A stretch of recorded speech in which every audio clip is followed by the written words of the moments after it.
মা বাবারা ছেলে মেয়েদের মধ্যে কার কোন যোগ্যতা তাকে ওইভাবে কাজে লাগাতে হবে। সবার A+ পাওয়ার কোনো দরকার নেই।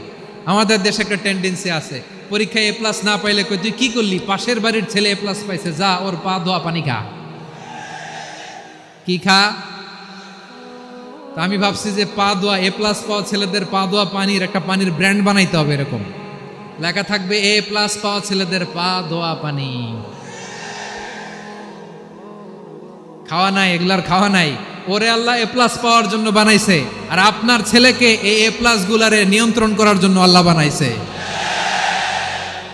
ওকে দিয়ে আল্লাহ কি করবে আপনি জানেনই না।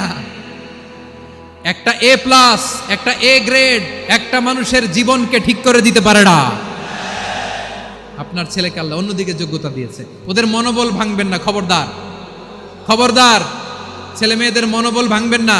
যাকে দিয়ে যেটা হবে তাকে দিয়ে সেটা করতে হবে, তার প্রতিভাকে সেভাবে কাজে লাগাতে হবে। তাহলে বাংলাদেশ আমাদের এই জনসংখ্যা জনসম্পদে রূপান্তরিত হবে।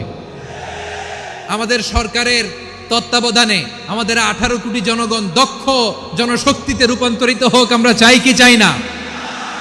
আমরা ভালো মানুষ, শ্রেষ্ঠ মানুষ হতে চাই কি চাই না? ওই জাপানিজদের মতো সৎ, ওই ইউরোপিয়ানদের মতো কালচার, আমাদেরকে আল্লাহ তাআলা কোরআন সুন্নাহ অনেক কিছু দিয়েছেন। যেহেতু বর্তমানে আমরা দেখছি তারা সৎ, তাদের মধ্যে ভ্যালিউ আছে, সেগুলো আমাদের মধ্যে আনার দরকার আছে না নাই? আর ইসলাম দিয়ে আমাদের জীবনকে সাজাতে হবে, ইসলাম দিয়ে আমার পরিবারকে সাজাতে হবে। ইসলাম থেকে, কোরআন থেকে প্রেসক্রিপশন না নিলে জীবন সুন্দর হবে না। কোরআন থেকে প্রেসক্রিপশন না নিলে সমাজ সুন্দর হবে না। কোরআনের প্রেসক্রিপশন না মানলে রাষ্ট্র সুন্দর হবে না। কোরআনের প্রেসক্রিপশন অ্যাপ্লাই না করলে শুধু দুর্নীতি দমন কমিশন দিয়ে দুর্নীতি বন্ধ করা যাবে না।